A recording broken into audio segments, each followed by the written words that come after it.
Noble patrons and gentles all, welcome to our production of the classic sapphic vampire novel, Carmilla. Now, while our performance is derived heavily from Le Fanu's script, which is public domain, it has been adapted for the virtual stage by showrunner Molly Lakovich. However, the very obviously gay dialogue has not been altered or modernized. It has been taken directly from the text. We are not exaggerating, viewers. This story is gay. With all of that being said, feel free not to silence your cell phones and let us take you away to 19th century Styria. Enjoy the show.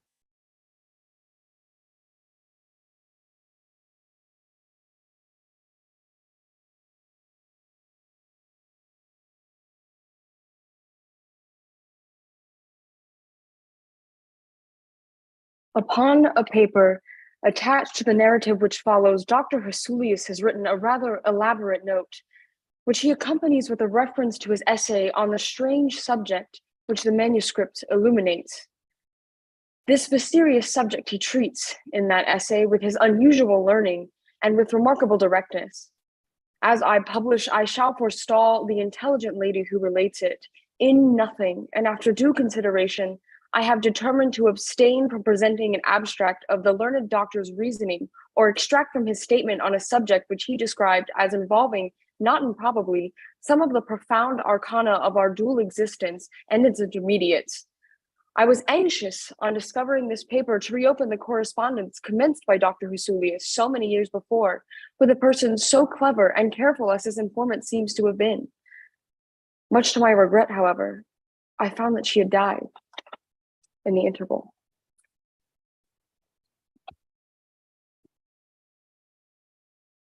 I was always one of those happy children who are kept in ignorance of ghost stories or fairy tales.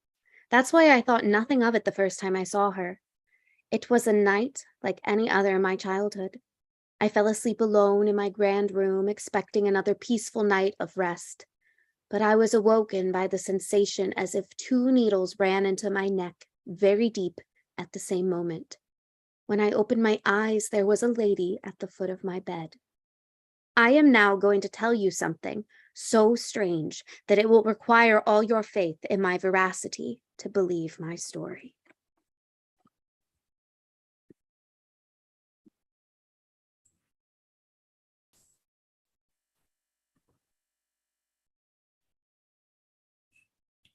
General Spielsdorf cannot come as soon as I'd hoped. But we are meant to expect his arrival tomorrow. I know, my dear. And he's supposed to be bringing with him Mademoiselle Reinfeldt. I know I've never seen her, but I have heard she's such a charming girl, and I was hoping that in her company I would have many happy days. I know how much you were looking forward to having a companion. And how soon does he come? Not till autumn. Not for 2 months, I dare say. And I'm very glad now, dear, that you never knew Mademoiselle Reinfeldt. Why? Because the poor young lady is dead. What? Here's the general's letter. I'm afraid he is in great affliction. The letter appears to me to have been written nearly in distraction. I have lost my darling daughter, for as such I have loved her. During the last days of Bertha's illness, I was not able to write to you. Before then, I had no idea of her danger. I have lost her, and now I learn all too late. She died in peace of innocence and in the glorious hope of blessed futurity. The fiend who has betrayed our infatuated hospitality has done it all. I thought I was receiving into my house a companion for my Bertha. What a fool I have been. Thank God my child died without suspicion of the cause of her sufferings. She is gone, without so much as conjecturing the nature of her illness and the accursed passion of the agent of all this misery. I cannot write or talk collectedly now. Sometime in autumn, 2 months hence, or earlier if I live, I will see you then, and then I will tell you all that I scarce dare put upon paper. Farewell. Pray for me, my dear friend. This letter is so extraordinary, so vehement, so self-contradictory. I know. I cannot make heads or tails of it myself. Poor soul. God help him. Oh, I did not realize the sun had already set. Indeed it has. We've been distracted with each other's company. Or such despairing news. Yes, quite right.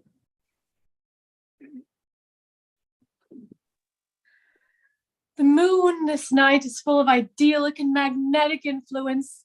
And see, when you look behind you at the front of the Schloss, how all its windows flash and twinkle with the silvery splendor as if unseen hands had lighted up the rooms to receive fairy guests. Tea, sir? Miss Laura? Yes, Mademoiselle de la Fontaine, thank you. Thank you, mademoiselle.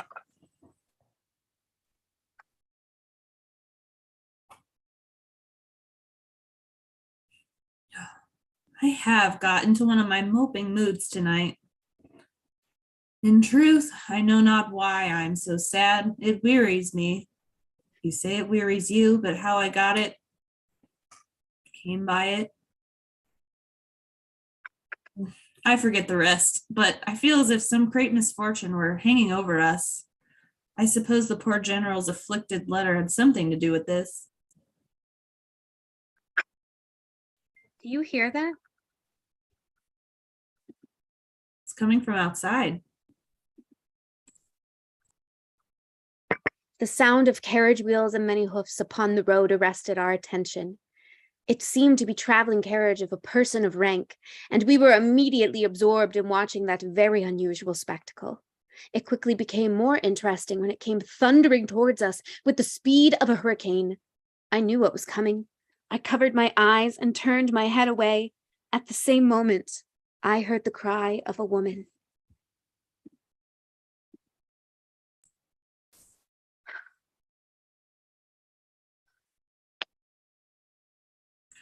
Are you all right, miss? My daughter, it's my daughter. She's just inside. Is she injured? The crash has caused her to faint. My poor dear has always had such a weak constitution. Who was ever being so born to calamity? Here am I on a journey of life and death, in prosecuting which to lose an hour is possibly to lose all. My child will not have recovered sufficiently to resume her route, for who can say how long? I must leave her. I cannot, dare not delay.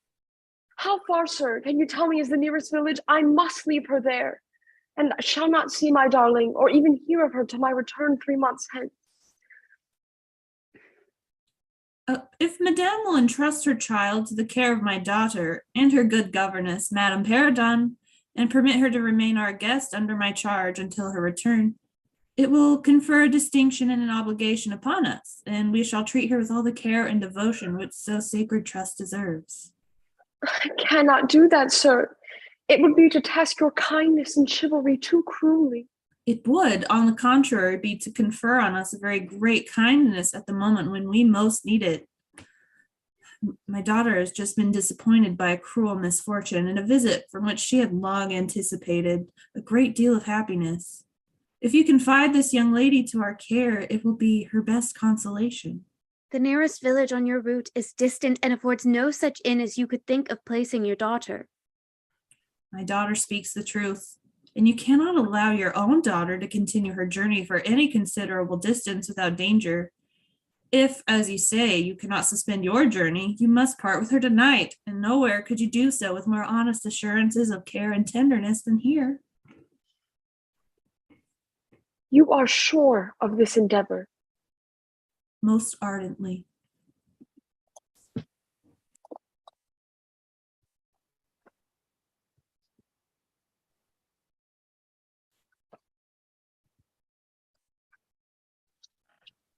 Where am I? What is this place? The carriage, mother? What happened to them? It's all right, dear. There was a crash. You had a nasty fright. I'm afraid that you fainted. Your mother had to be on her way, so she left you in our care until she returns.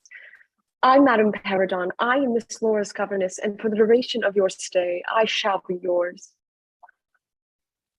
Laura?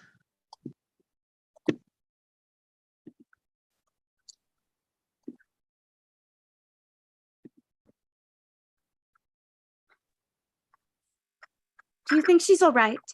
I should like to add my consultations to Madame Perrodon's. Don't approach one at a time as much as she can present converse with. A very little excitement would possibly overwhelm her now. I have sent a servant on horseback for the physician. Once he arrives, he will make sure that our guest is right as rain. Madame Perrodon, how's the young lady faring? She's settling in, sir.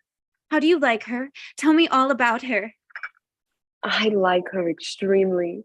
She is, I think, the prettiest creature I ever saw. About your age and so gentle and nice.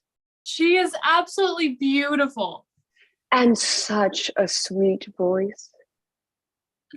Sir, did you remark a woman in the carriage after it was set up again, who did not get out but only looked from the window? No, I did not see her. Why do you ask? When you called us out to help you with the young lady, I could have sworn I saw the most hideous woman gazing all the time from the carriage window, nodding and grinning derisively towards the ladies, with gleaming eyes and large white eyeballs, and her teeth set as if in a fury. Did you remark what an ill-looking pack of men the servants were? Well, yes, to that I did. Ugh, ugly fellows as I ever beheld in my life. I hope they mayn't rob the poor lady in the forest. They are clever rogues, however, that they got everything to rights in a minute. Besides looking wicked, their faces were so strangely lean and dark and sullen. I am very curious, I own, but I dare say the young lady will tell you all about it tomorrow, if she is sufficiently recovered. I don't think she will. Ladies, please leave us. Of course, sir. Father, did the young lady's mother say something to you? Something peculiar? There's no reason why I should not tell you. After you and the ladies and servants helped bring her daughter inside, she confided in me that her daughter was in delicate health and often nervous.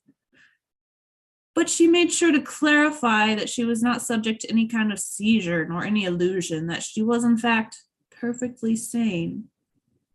Oh, very odd to say all that. It seems so unnecessary. I hope I have not done a very foolish thing in taking in a young lady. Later that night, I could no longer wait. I went to meet my new friend. But when I entered her chamber and beheld her, I saw the very face which had visited me in my childhood, all those years ago.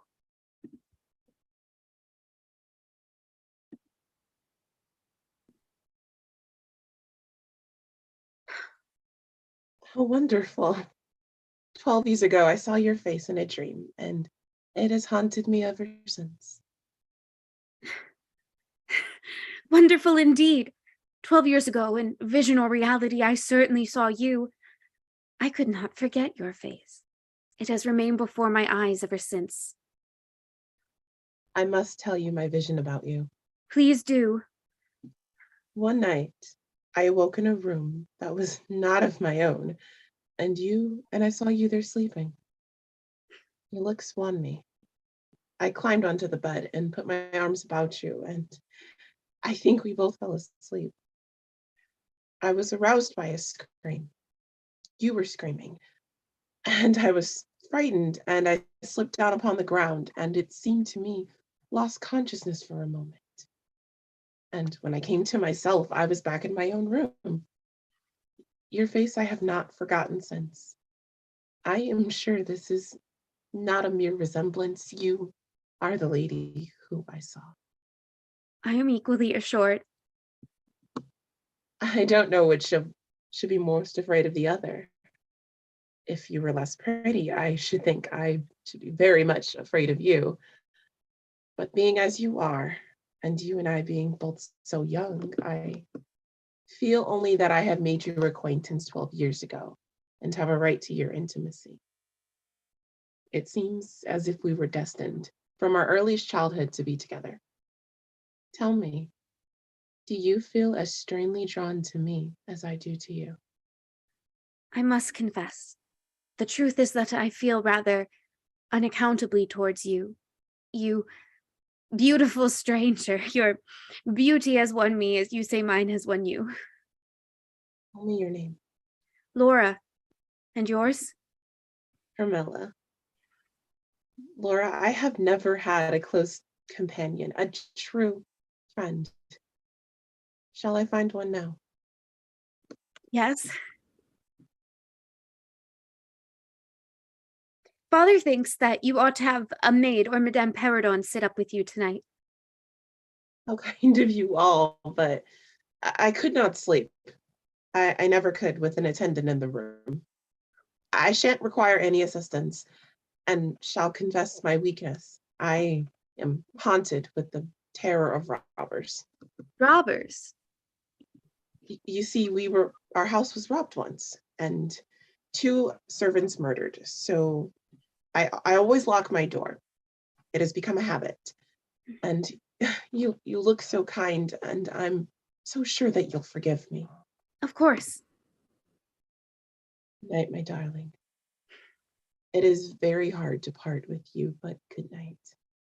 Tomorrow, but not early, I shall see you again. Good night, dear friend.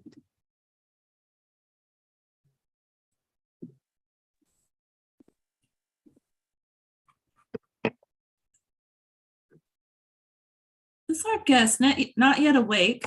It's well after mid-morning. Carmilla told me last night that she did not plan to wake early.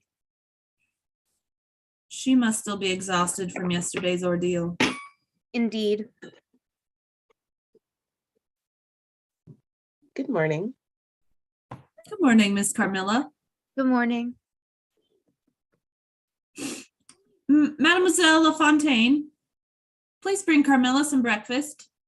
Oh, just a cup of hot chocolate will do for me now. Oh, of course. Mademoiselle. Yes, sir. Breakfast just for the young lady? Miss Carmilla will take a cup of hot chocolate. Right away. Well, girls, I have some work to attend to in my office. Enjoy your morning. I feel like I have a million things to say to you. And you. I know nothing of you besides your beauty. Where is it that you hail from? What is your family history like? I'm from Styria, like you. I must admit to you, my father is actually English, hence my English name, though I've sadly never seen England. Have you? How did your father end up here if he's English? He was in the Austrian service and retired upon a pension and his patrimony and purchased this feudal residence and the small estate on which we stand. A bargain, he always says. What of your mother? She died when I was young. Lord, darling, I'm so sorry. It's all right. I never really got to even know her. Your mother seemed fond of you. Are you two close? What do you care for around here? You seem so isolated out here. Do you long for England? Nothing could be more picturesque, albeit solitary. The nearest village is 3 miles westward, but it's not really deemed by many as inhabitable. It holds nothing more than a quaint little church now roofless, in the aisle of which are the tombs of the proud family of Karnstein, now extinct, sadly. They once owned the equally desolate chateau, which, in the thick of the forest, overlooks the silent ruins of the same town. How very Gothic. I suppose so. Your hot chocolate, miss. Thank you, mademoiselle. Now, dear Carmilla, won't you tell me something about you? I come from a very ancient and noble family to the west. Won't you even tell me your family name? It is of no importance, darling. Do you not trust my good humor? I assure you most solemnly that I will not divulge one syllable of what you tell me to any mortal breathing being if you so wish it. We have been destined to meet. Can you not entrust me in your simplest secrets? Oh, dearest, think me not cruel. I only wish to know you. Your heart is wounded by my ways of conversation. Know that my heart bleeds with yours. I live in your warm life, and you shall die.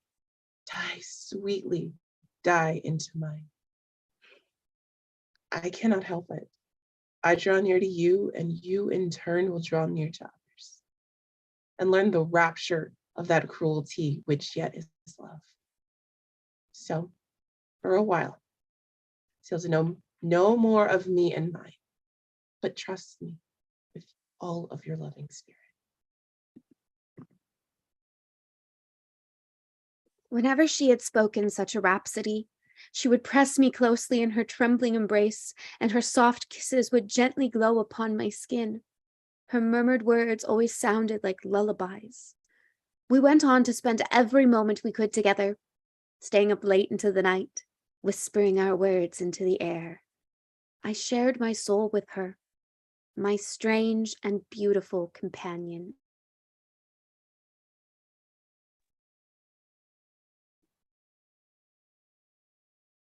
You are mine. You shall be mine. You and I are one forever. Carmilla, you speak with such passion that sometimes I hardly know what you can mean. Perhaps I only remind you of someone you love.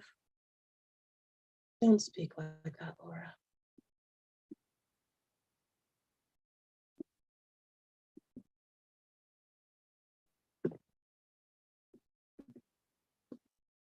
It's a beautiful day. Look how the trees glow in the afternoon light. What is that ahead? A funeral procession. What is it that they're chanting so horribly? They're not chanting. They're singing a hymn for the poor soul departed.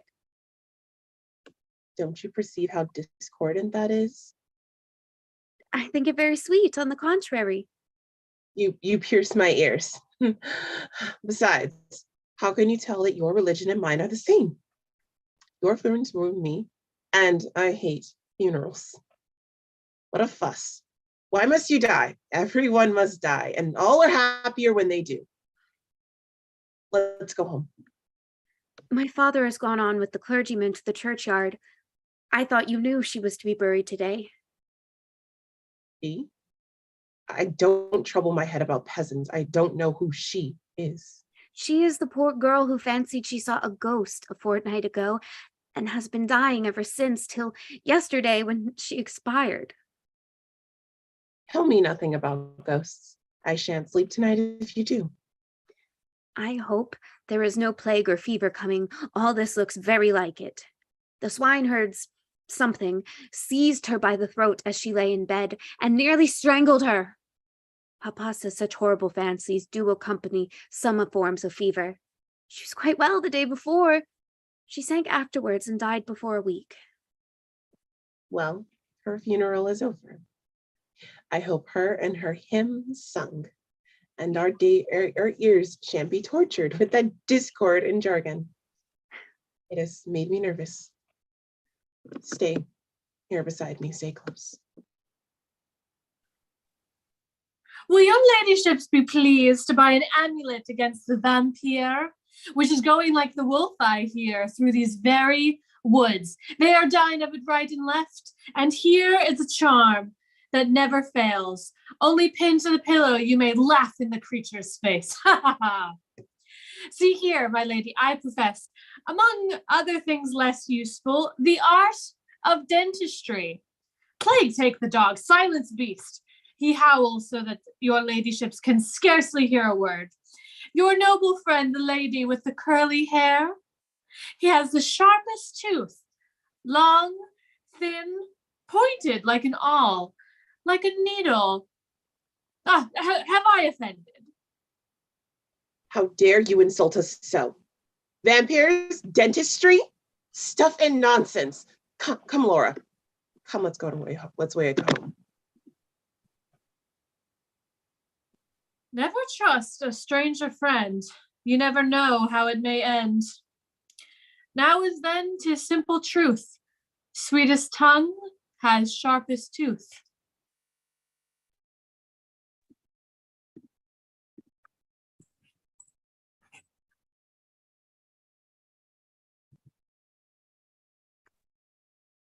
Vampires? Absurd. All this is strictly referable to natural causes. These poor people infect one another with their superstitions and so repeat in imagining the images of terror that have infested their neighbors. That very circumstance frightens one horribly. How so? I'm so afraid of fancying I see such things. I think it would be as bad as reality. We are in God's hands. Nothing can happen without his permission. And all will end well for those who love him. He is our faithful creator. He has made us all and will take care of us all. Creator, nature, and this disease that invades the country is natural. Nature. All things proceed from nature, don't they? All things in the heaven and in the earth and under the earth act and live as nature ordains. The doctor said he would come today. I want to know what he thinks about it and what he thinks we'd better do. Doctors never did me any good. Then you have been ill? More ill than you ever were. Long ago? Yes, a long time. I suffered from this very illness, but I forget all but my pain and weakness. And they were not as bad as are suffered in other diseases. You were very young then? I dare say, let's talk no more of it. Why does your papa like to frighten us? He doesn't, Carmilla. Are you afraid? I should be very much if I fancied there was any real danger of my being attacked like those poor people were. You are afraid to die. Yes, everyone is. But to die as lovers may die. To die together, so that they may live together. Girls are caterpillars while they're in this world. To finally be butterflies when in death.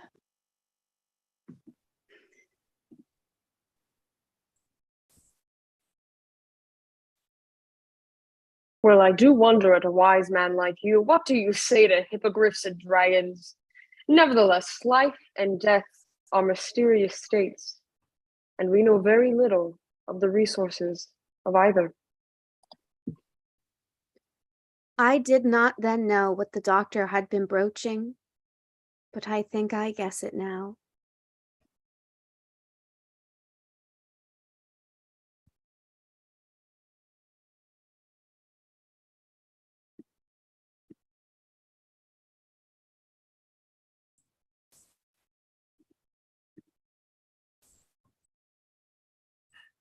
Laura, Carmilla, darlings, come here.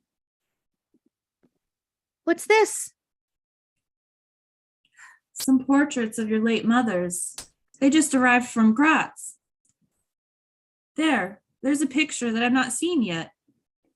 In one corner at the top of it is the name, as well as I could read, Marcia Karnstein, and the date 1698. And I'm curious to see how it has turned out. Carmilla, dear, here's an absolute miracle. Here you are, living, smiling, ready to speak in this picture. It's beautiful, isn't it, Papa? And see here, the little mole on her throat. Certainly, it is a wonderful likeness. Will you let me hang this picture in my room, Papa? Certainly, dear. I'm very glad you think it so like. And now you can read quite plainly the name that is written in the corner. It's not Mercia. It looks as if it were done in gold. The name is Malarka, Countess Karnstein. And this is little coronet over the and underneath, AD 1698. I am descended from the Karnsteins. That is, Mama was.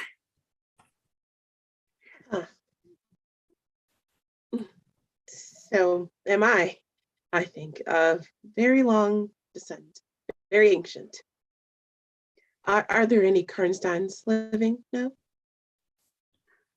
None who bear the name, I believe.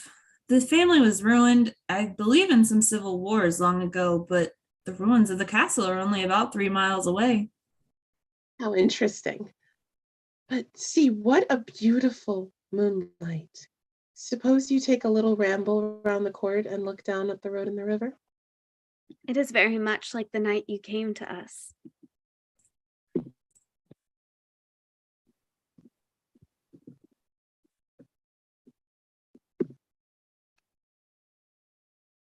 So you were thinking of the night I came here? Indeed. Are you glad I came? Delighted, dear Carmilla. And you asked for the picture you think like me to hang in your room. How romantic you are, Carmilla. Whenever you tell me a story, it will be made up chiefly of some great romance. I am sure, Carmilla, you have been in love, that there is at this moment an affair of the heart going on. I have been in love with no one and never shall, unless it be with you. Carmilla, I live in you, and you would die for me. I love you.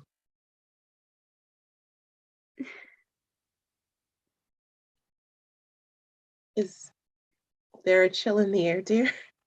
You look ill, Carmilla. A little faint. We should retire. Let us stay for a moment more. It is perhaps the last time I shall see the moonlight with you.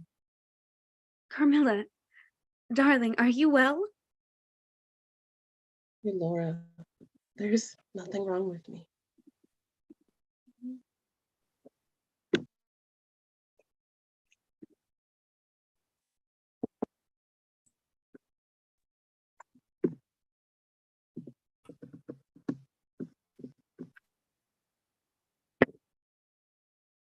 I cannot tell, but I have been thinking of leaving you.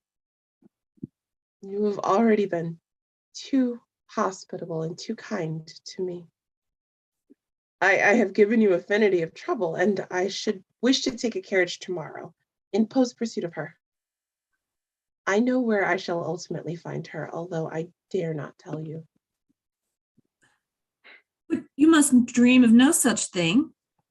We can't afford to lose you so. I won't consent to your leaving us except under the care of your mother, who was so good as to consent to your remaining with us till she should herself return.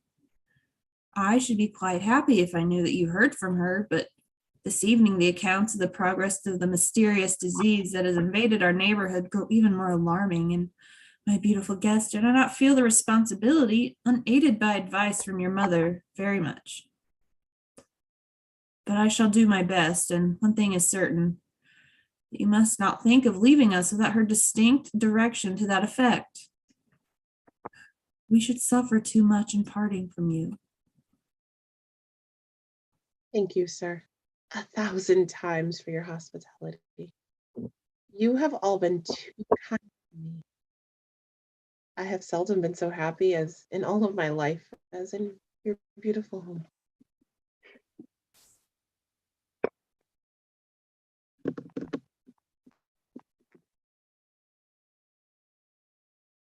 Do you think you will ever confide fully in me? You won't answer that. I suppose I should stop asking you. You have a right to ask me that, or anything. You do not know how dear you are to me. Then speak to me. Share your soul with me as I have shared mine with you. I would if I were not under vows. I dare not tell my story, even to you. I don't understand. What vows? The time is very near where you shall know everything. You will think me cruel, very selfish, but love is always selfish. The more ardent, the more selfish. How jealous am I that you cannot know? You must come with me, loving me to death, or hate me and still come with me, hating me through death and after.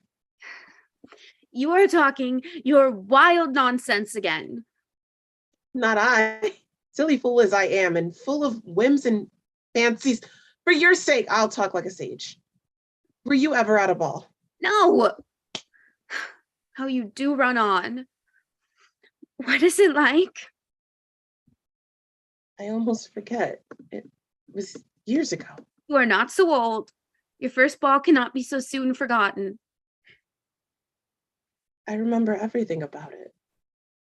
With an effort. I see it all as divers see what is going on above them, through a medium, dense, rippling but transparent. There occurred that night, which has confused the picture and made its colors faint. I was all but assassinated in my bed, wounded here, and was never the same since. Were you near dying? Yes, very.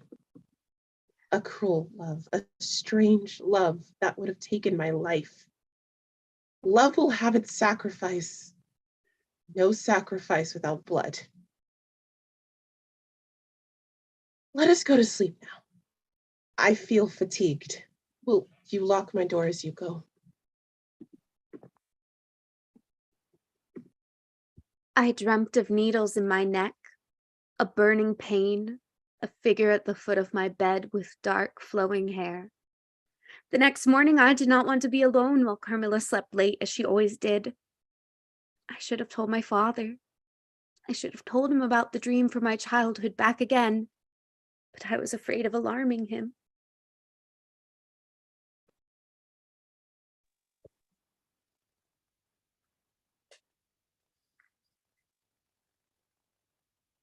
By the by, the long lime tree walk behind Carmilla's bedroom window is haunted.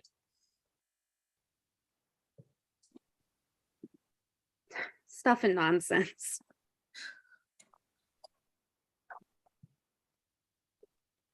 Who told you such a story? Martin, the groundskeeper, says that he came up twice when the old yarn gate was being repaired before sunrise, and twice saw the same female figure walking down the lime tree avenue. So he well might, as long as there are cows to milk in the river fields. I dare say, but Martin chooses to be frightened, and never did I see a fool more frightened. You must not say a word about this to Carmilla, because she can see down that walk from her window, and she is, if possible, a greater coward than I. I was so frightened last night.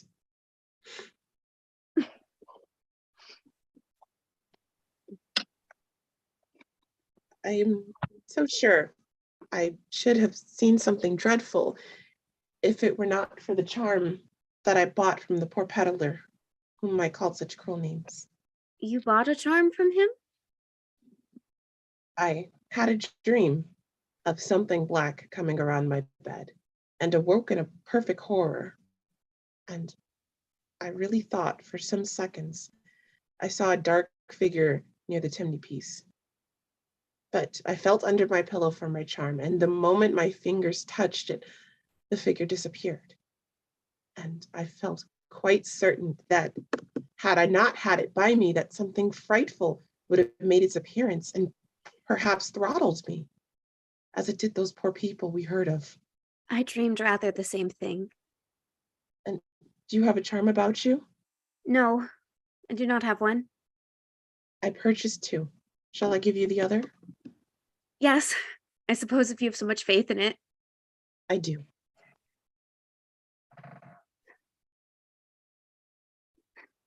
What do you think the charm is? It has been fumigated or immersed in some dung, and it is an antidote against malaria. Then it only works on the body?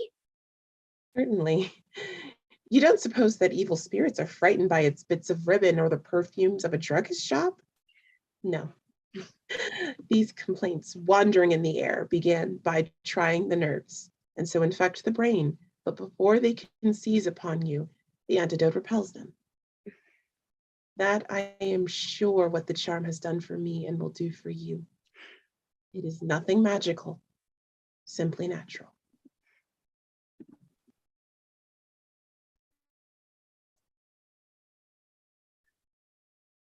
For some nights I slept profoundly, but still every morning I felt this same lassitude and a languor weighed upon me all day. I felt myself a changed girl. A strange melancholy was stealing over me. Dim thoughts of death began to open, and as an idea that I was slowly sinking took possession of me. Without knowing it, I was now in a pretty advanced stage of the strangest illness under which mortals ever suffered.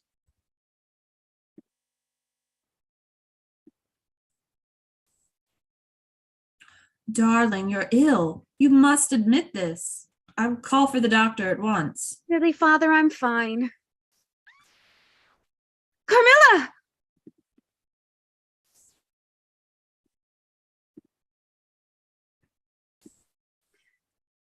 What's happened? Where is she? I I don't know, sir. The door is locked. I'll fetch the key. Carmilla! Carmilla, are you in there? Are you all right?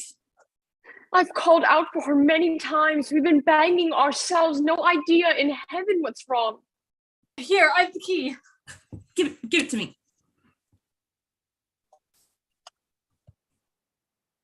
It was no use. Carmilla was gone.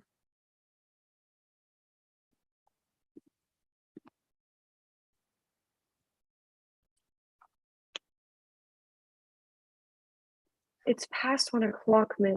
You must rest. Trust that your father and the other servants will find her. She couldn't have gotten far. Not with how fatigued she gets from just a stroll in the sun. Rest now.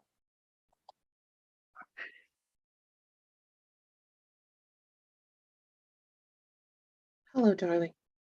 Carmilla? What has become of you all this time? We've been in agonies of anxiety about you. Where have you been? How did you come back? Last night has been a night of wonders. For mercy's sake, explain all you can. It was past 2 last night when I went to sleep as usual in my bed, with my doors locked, that of the dressing room and the opening upon the gallery. My sleep was uninterrupted, and so, as far as I know, dreamless. But I woke just now on the sofa in the dressing room, there, and I found that the door between the rooms were opened and the other door forced. How could all of this have happened without my being wakened? It must have accompanied with such a great deal of noise, and I am particularly easily weakened, and how could I have been carried out of my bed without my sleep being interrupted? I whom the slightest stir startles. Oh, my lord, she's back. She's back. Carmilla is well. Miss Carmilla, we were all so worried. My dear, are you well? You were so worried. Papa, everyone, please don't overwhelm her. Of course. Our apologies. Will you take a cup of chocolate, miss? Yes, that would be lovely. What's happened, Carmilla? We thought we heard you scream, but... She went to sleep. Doors locked, and when she awoke, the doors between rooms were not as she left them. One was unlocked and the other was forced. It's true. Will you forgive me, Carmilla, if I risk a conjecture and ask a question? Who can have a better right? Ask what you please, and I will tell you everything I can. Have you ever been suspected of sleepwalking? Never, since I was very young indeed. But did you walk in your sleep when you were young? Yes, I know I did. I have been told so often by my old nurse. Well, what has happened is this. You got up in your sleep and locked and unlocked certain doors and began wandering the many rooms of this house until you found your way back here and awoke fully. I see now. It makes perfect sense. So we may congratulate ourselves on the certainty that the most natural explanation of the occurrence is one that involves no drugging, no tampering with locks, no burglars, nor poisoners or witches, nothing that need alarm Camilla or anyone else. What a relief. I think I shall call for the doctor. Oh, yes, please. I do wish my poor Laura was looking more like herself.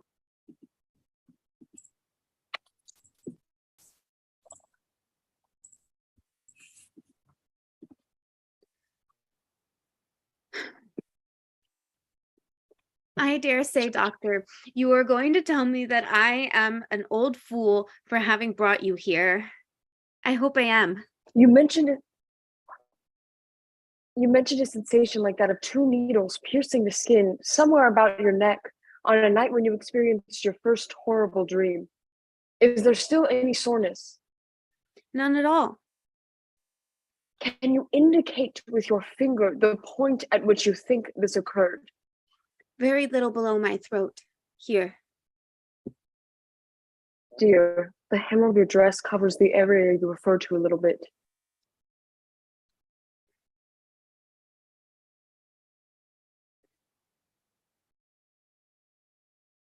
God bless me. You see now with your own eyes. What is it? Nothing, my dear young lady, but a small blue spot about the size of the tip of your little finger. And now the question is, what is best to be done? Is there any danger? I think not, my dear. And that is the point at which the sense of strangulation begins. Yes. And recollect as well as you can, the same point was a kind of center of that thrill which you described, like a current of a cold stream running against you. I believe so. Sir, I think it best that you soon call for Madame Perrodon and relay my instructions. Of course, of course. When she gets here, tell her that Miss Laura is not well and some steps must be taken. But for now, just make sure that she is not left alone. And you, Laura, I know you will observe the doctor's direction. Yes, Papa. Doctor, I shall leave you. I shall have to ask your opinion upon another patient whose symptoms slightly resemble those of my daughter that have just been detailed to you, but in a much milder degree.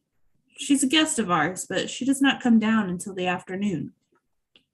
I shall be with you then around 7 this evening. Sir, this letter arrived for you from General Spielsdorf.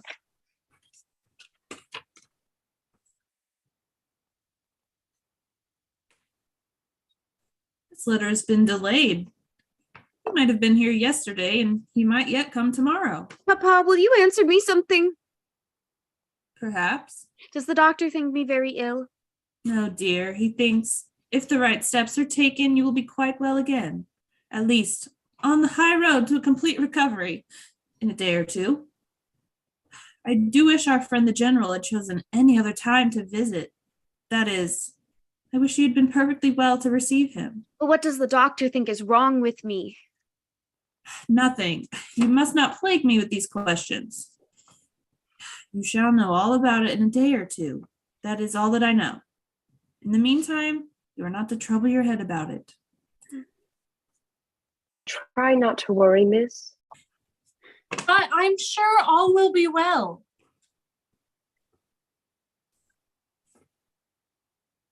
Papa, what is it? The letter was indeed delayed. The general's here.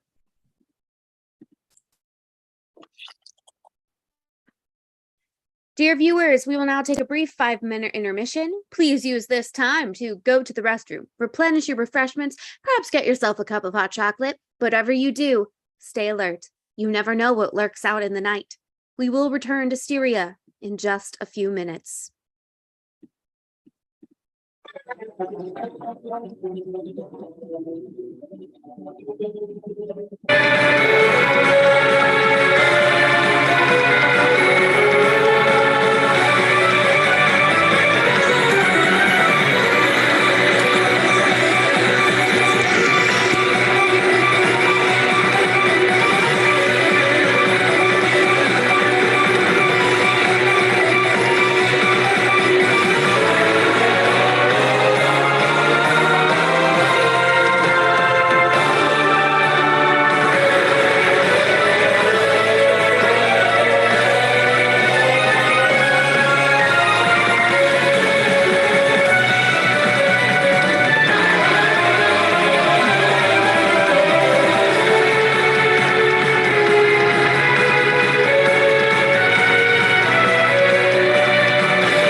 We now return to Styria for the final act of our show.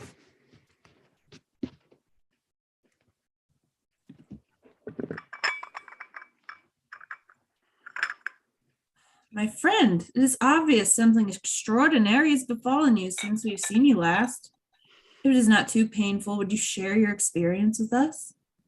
I should tell you all with pleasure, but you would not believe me. Why wouldn't we? Because you believe in nothing but what consists of your own prejudices and illusions.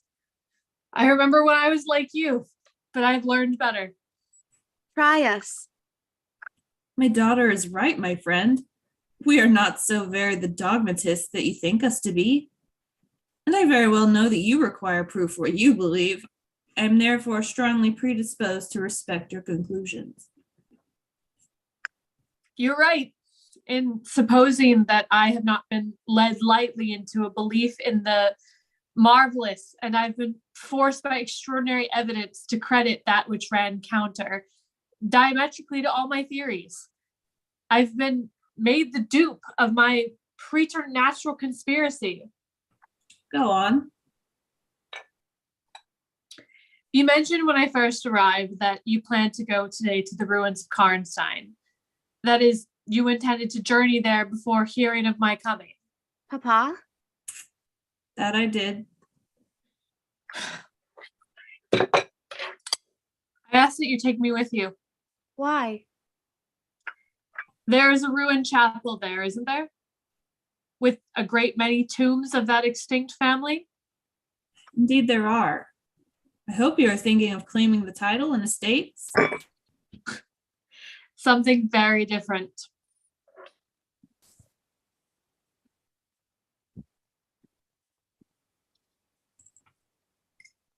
General Spielsdorf, I hate to insist, but would you please share with us a bit more information as to what it is you seek in Karnstein?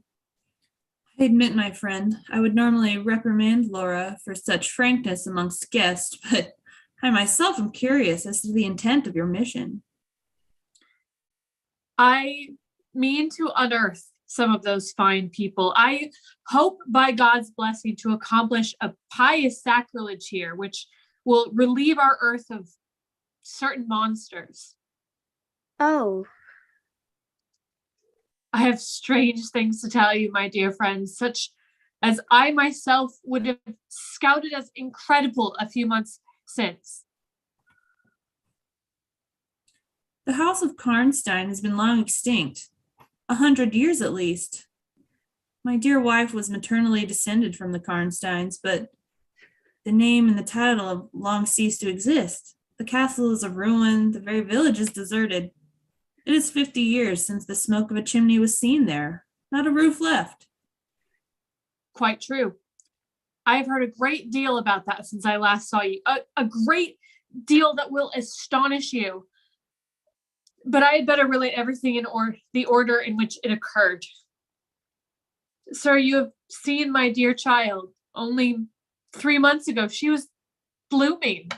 Yes, poor soul. When I saw her last, she certainly was quite lovely. We were most grieved to hear of her passing. I'm shocked, more than I can tell you, my dear friend. I knew what a blow it was to you. The years that remain to me on earth may not be very long, but by God's mercy, I hope to accomplish a service to mankind before I die, and to subserve the vengeance of heaven upon the fiends who have murdered my poor girl. You said just now that you intended relating everything as it occurred.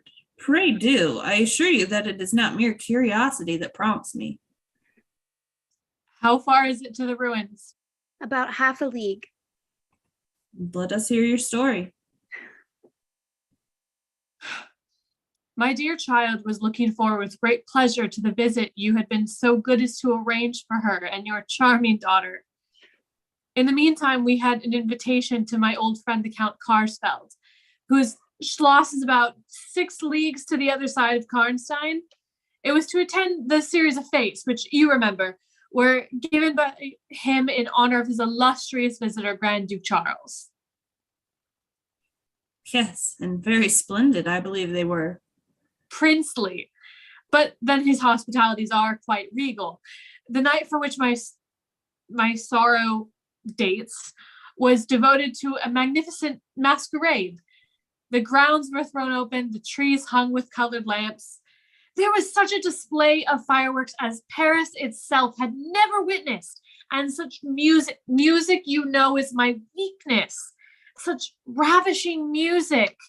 The finest instrumental band, perhaps, in the world, and the finest singers who could be collected from all the great operas in Europe. When the fireworks ended and the ball beginning, we returned to the noble suite of rooms that were thrown open to the dancers. My daughter was looking quite beautiful. I remarked a young lady dressed magnificently, but wearing a mask, who appeared to me to be observing my child with extraordinary interest. I had seen her earlier in the evening in the great hall, and again for a few minutes walking near us on the terrace under the castle windows, similarly employed. Had she not worn a mask, I would have been certain. I am now well assured that she was.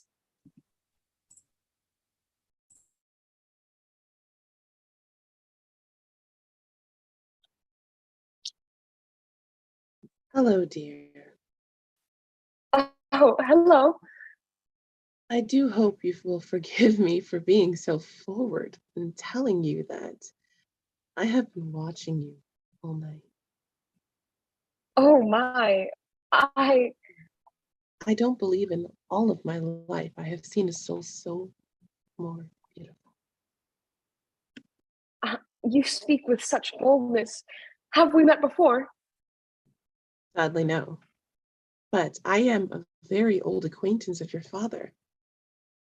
My, your gown is lovely. Oh, thank you. This is my first ball. Dreadful affair, isn't it? Oh, but it seems so lovely thus far. That is because it is your first. You are yet to learn all of the grievous behaviors people tend to display at such gatherings. Have you been to many balls? I suppose.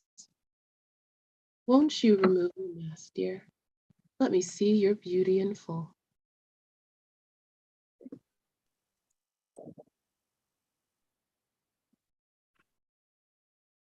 Won't you now do the same for me, so that we may stand on equal ground and help me to know you better? As philosophers tell us, how do you know that a sight of my face would help you? I should like to take the chance. You shall know me, but not at present. We are older and better friends than perhaps you suspect.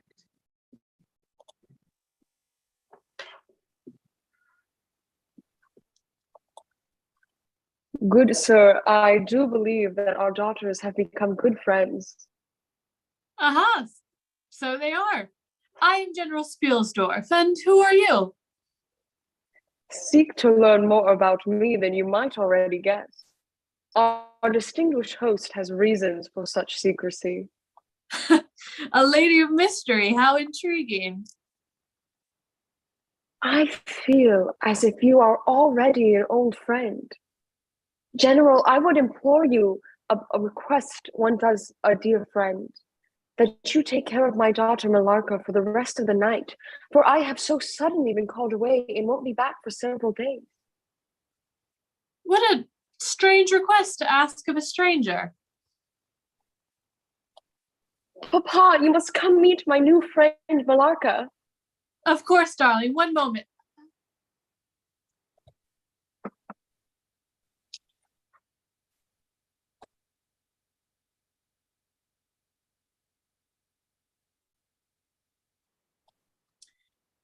The day Millarca came home with us, I was only too happy to have secured a charming companion for my girl. But it didn't take long after her coming to our home for things to take a darker turn. What do you mean? She was often seen late at night by the servants, wandering through the trees across the grounds. At first, I thought it was nothing but the silly rumor of idle minds, but each morning Millarca woke later and later, and every night she kept her door locked. My poor girl began to fall ill. She suffered from terrible nightmares and fatigue. And then one night, Jane woke screaming. And when I rushed to her side, she told me she had a dream of a woman standing at the foot of her bed, and then a terrible needle-piercing pain shot through her neck. Oh, Lastly, she said she began to feel as if she was being strangled in her sleep. Oh, we're here.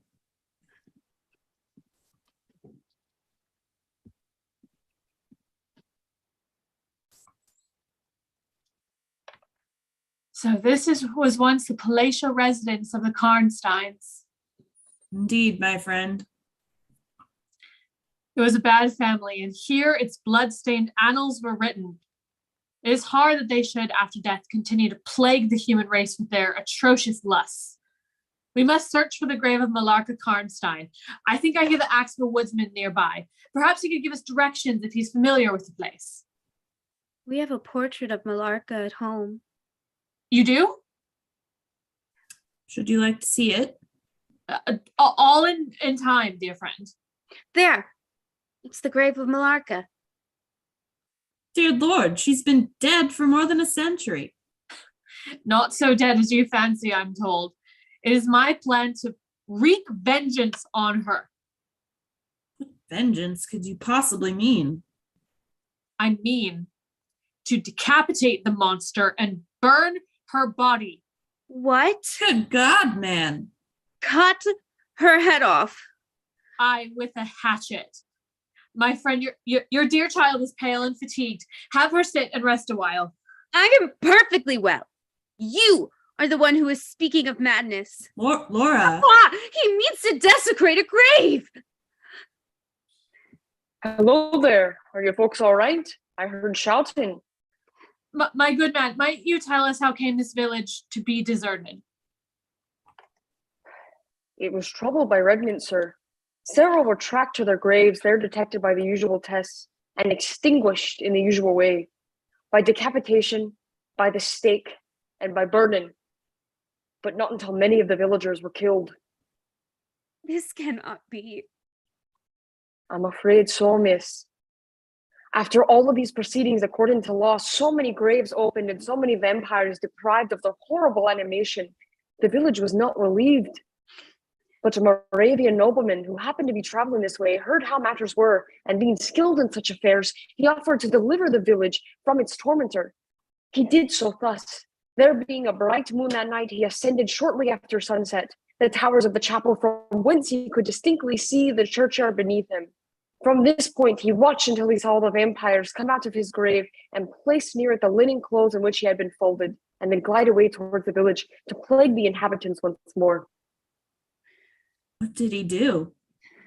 He came down from the steeple, took the linen of the vampire, and carried him up to the top of the tower. When the vampire returned from his prowling and he missed his clothes, he cried out furiously. The vampire spotted the stranger and began to climb the tower to meet him. As soon as the vile creature reached the battlements, the Moravian, with a sword, struck off his head. He then had the family remove the tomb of Malarka Karnstein. Only her head still remains. Can you point to where the tomb remains now? Not a living soul could tell you that now. Never mind him. I am confident I shall find it. We shall find it. General, what became of Jane?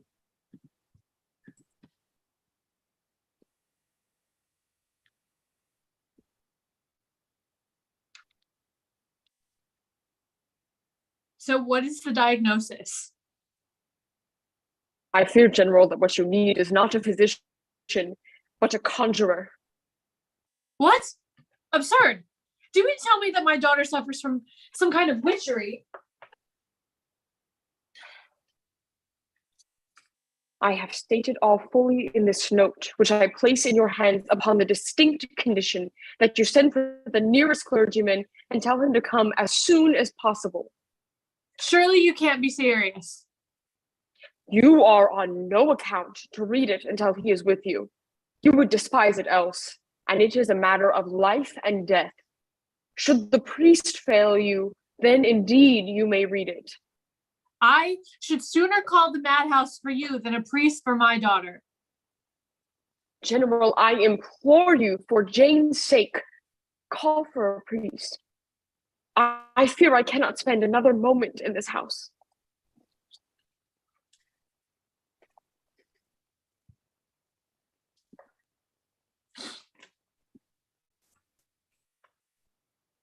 Did you call for a priest?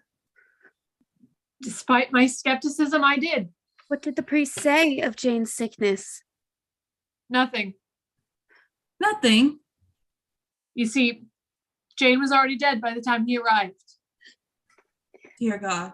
How did she die? When I led the priest to her room, we saw the creature Millarca hunched over my dear Jane, her vile fangs sunk deep in her neck. We were too late. She had drunk my dear girl dry. We pursued her, but she was impossibly fast. She evaded us with ease. My dear friend, I'm so sorry. I will have my vengeance. What did the doctor's letter say? Did you end up reading it? Laura. I did. It warned that Millarca was a vampire, a creature of the night who was feasting on Jane's life's blood. Had I only disobeyed the doctor and read it sooner, I might have saved her. You cannot blame yourself. Papa, General, look. It's the tomb.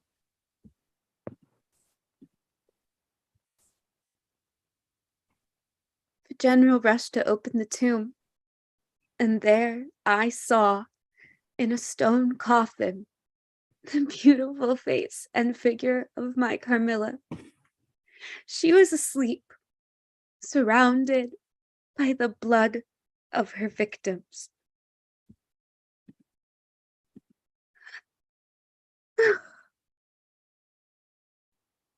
Laura, Carmilla, I love you. Carmilla, The general struck with his axe.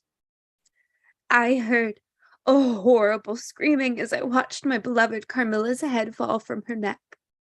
It wasn't until my father had dragged me back to the carriage that I realized the person screaming was me.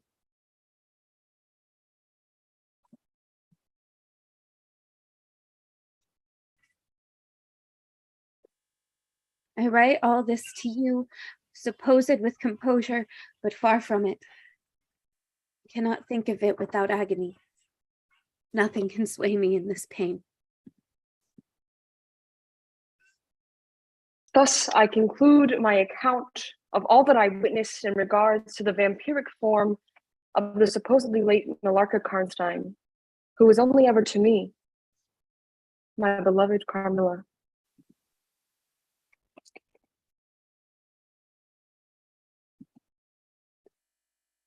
To this house, the image of Carmilla returns to memory with ambiguous alternations.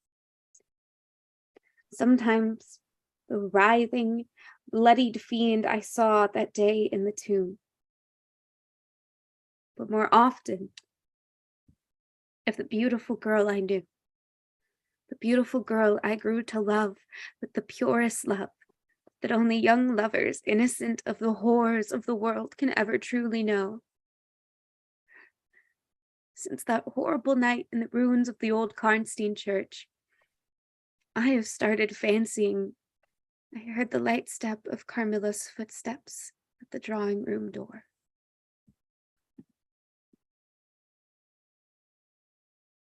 With a person so clever and careful as his informant seems to have been, much to my regret, however, I found that she had died in the interval.